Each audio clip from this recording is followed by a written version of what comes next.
బిడ్లారా, దేవుడు మిమ్మలను మీ కుటుంబాన్ని దీవించి ఆశీర్వదించునుగాక. ఆమెన్.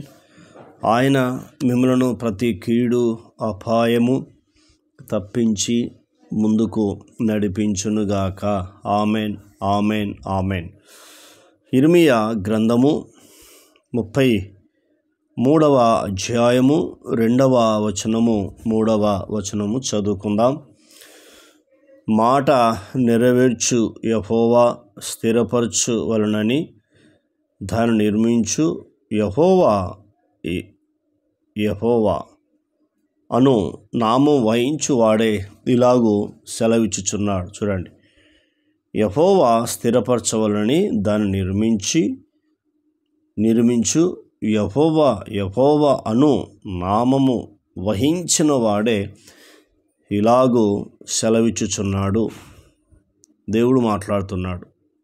ఏమి సెలవిస్తున్నాడు? నాకు మొరపెట్టుము, నేను నీకు ఉత్తరం ఇచ్చేదని అంటున్నాడు. ఏమని చెప్తున్నాడు? నాకు మొరపెట్టుము, నీకు ఉత్తరము ఇచ్చేదని దేవుడు వాగ్దానం చేస్తున్నాడు. నాకు మొరపెడితే నీకు ఉత్తరం ఇస్తానంటున్నాడు. అంటే ఏ విషయంలో మొరపెట్టాలి? నీ శ్రమలో, బాధలో, కష్టాల్లో, ఇరుకులో, ఇబ్బందులో, వ్యాధి బాధల్లో మొరపెట్టుమని పరిశుద్ధమైన గ్రంథం మనకు తెలియపరుస్తుంది. 91వ కీర్తన 16వ వచనము ఈ రీతిగా వ్రాయబడింది. ఆయన మాట్లాడుతున్న మాట ఏంటంటే, అతడు నాకు మొరపెట్టగా నేను అతనికి ఉత్తరం ఇచ్చేదను అని చెప్తున్నాడు. శ్రమలలో నేను అతనికి తోడై ఉండేదనని దేవుడు వాగ్దానం చేస్తున్నాడు. ఎంత అద్భుతమైన దేవుడో మనకు బైబిల్ కనబడుతూ ఉంది. 15వ వచనం. అతడు నాకు మొరపెట్టగా నేను అతనికి ఉత్తరం ఇచ్చేదను, శ్రమలలో నేను అతనికి తోడై ఉండేదను, అతన్ని విడిపించి అతన్ని గొప్ప చేసేదను అని దేవుడు మాట్లాడుతున్నాడు.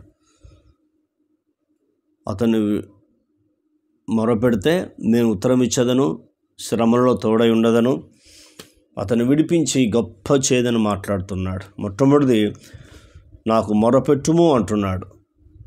రెండోది చెప్తున్నాడు, నేను నీకు ఉత్తరం ఇచ్చేదను అంటున్నాడు. ఉత్తరం ఇస్తా అంటున్నాడు. ఏ విషయంలో కావచ్చు, దేవుడు మనకు ఉత్తరం ఇచ్చే దేవుడు.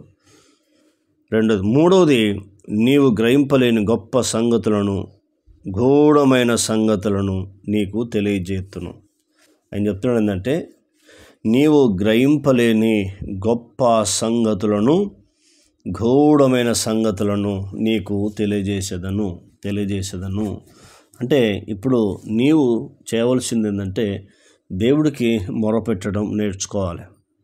ఈ విధంగా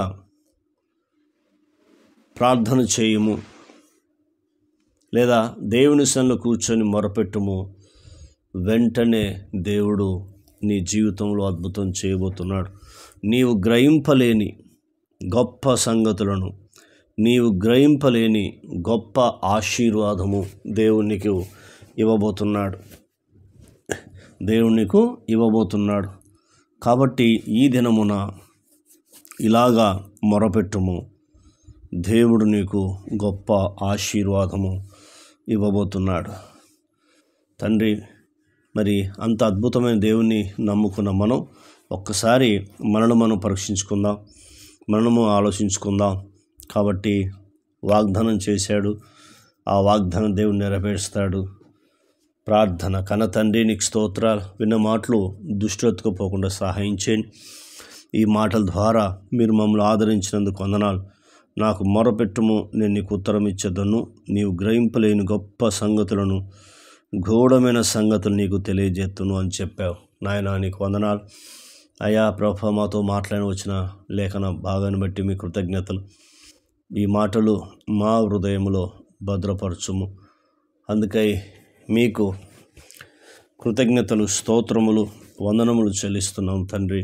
ఆశ్చర్యకరుడైన దేవుడవు, నాయనా మీకు స్తోత్రములు చెల్లిస్తున్నాం. నీవు గ్రహింపలేని గొప్ప సంగతులు మాకు తెలియపరుస్తాను వాగ్దానం ఇచ్చావు. అందుకే కృతజ్ఞతలు చెల్లిస్తూ యేసు నామంలో పొంది ఉన్నాం తండ్రి. ఆమెన్. దేవుడు మనందరిని దీవించి ఆశీర్వదించును గాక. Amen, amen, amen.